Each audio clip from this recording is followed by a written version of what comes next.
ขณะนี้เราก็กำลังจะเดินทางเข้าไปชมอยู่ที่หอพิพิธภัณฑ์เนาะจะเป็นอะไรนั้นฝากติดตามไปชมกันเลย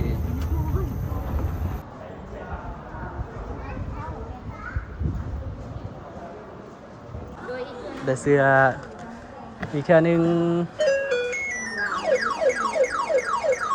อันนี้คือกิจกรรมที่เข้ามา第九幕中奖โอเคมาเทื่อหน้าเข้าโซฟี1 คนเขาคิดเป็นดอลลาร์แต่ว่าไม่ต่างกันนะ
ทดสอบ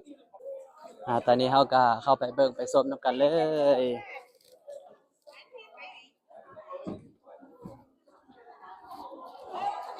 ตอนนี้กำลังจะเข้าหอพิพิธภัณฑ์เนาะ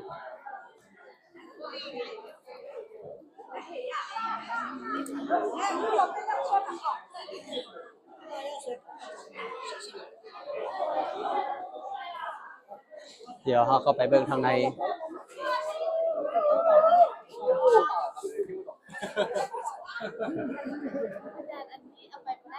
นี่บ่ต้องได้จับเอาก่อนโถงนี้ก็ไว้นี่ได้เนาะก็ฝากบ่เอาฝากเครื่องไว้เป็นบ่ให้กองใหญ่เขาเนาะเดี๋ยวเราไปเบิ่ง ทางในนำกันเลย อันนี้คือทางในสวยงาม ระหว่างทางก็จะมีรูปปั้นต่างๆที่เพิ่นวางแสดงให้เราได้เบิ่งได้ชมอันนี้ก็เป็นสัตว์บ่ว่าเป็นเสือเป็นสิงห์นี่ก็เป็นช้าง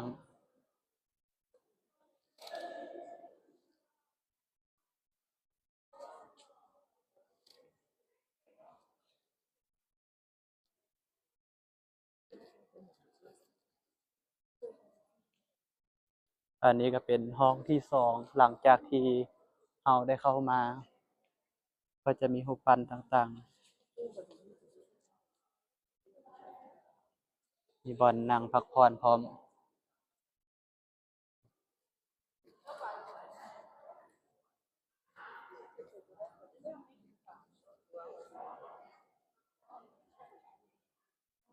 เดี๋ยวพาเข้าไปเบิ่งทางในนำกัน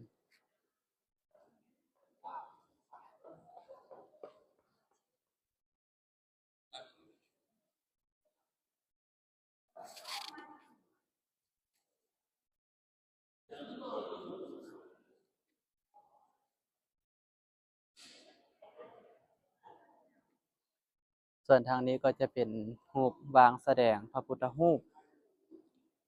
เดี๋ยวไปเบิ่ง ก็จะมีหลายๆศิลปะบ่ว่าจะเป็นล้านนาหลวงพระบาง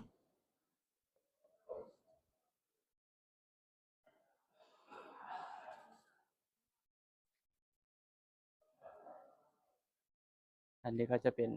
บ่อนวางแสดงพระพุทธรูป เป็นพระพุทธรูป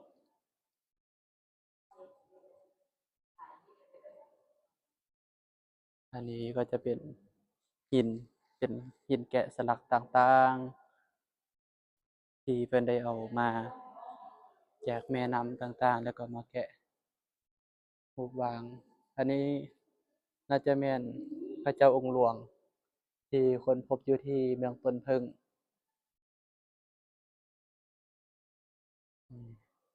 พระพุทธรูปสมัยแต่กี้ก็จะประมาณนี้นี่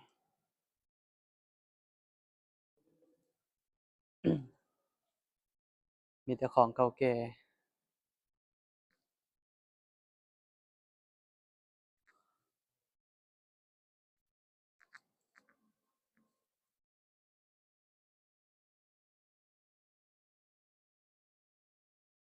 มาจากวัดศรีสวาส วัดศรีสะเกษ หอพระแก้ว ศิลปะต่างๆ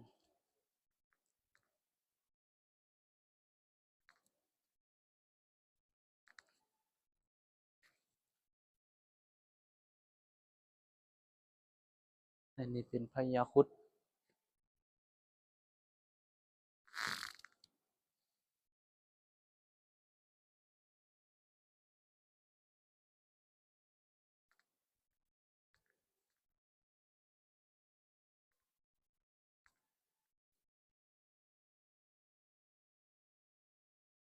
บ่อนนี้ก็จะเป็นบ่อนวางพระพุทธรูป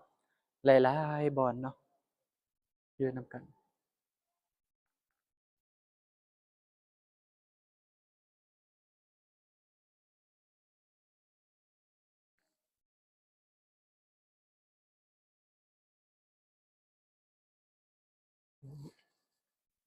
อันนี้จำลอง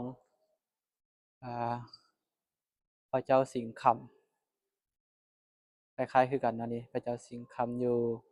อุดมไซ ก็จะประมาณนี้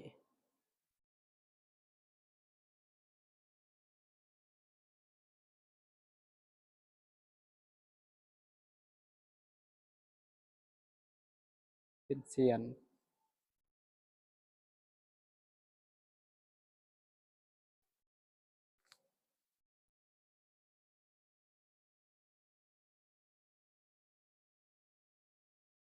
อันนี้เป็นพญานาค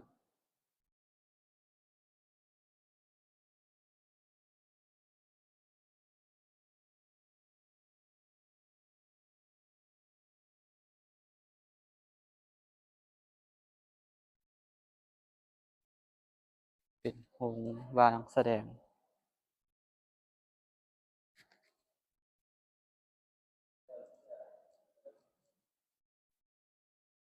วันนี้ก็จะเป็นพระพุทธรูปต่างๆเป็นพระพุทธรูปอันนี้น่าจะเป็นเงินเด้อเป็นเงิน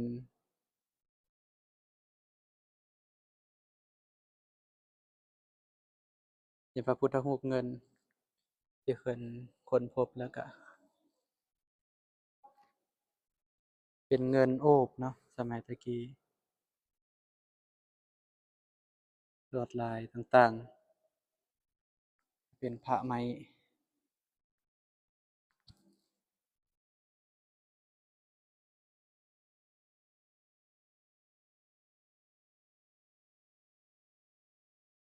อันนี้น่าจะหัวพระพรหม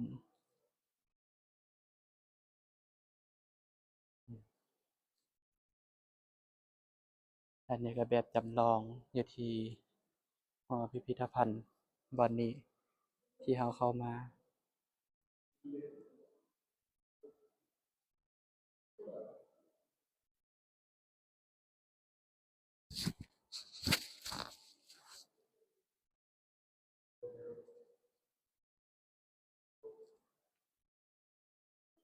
เป็นเซียนพระ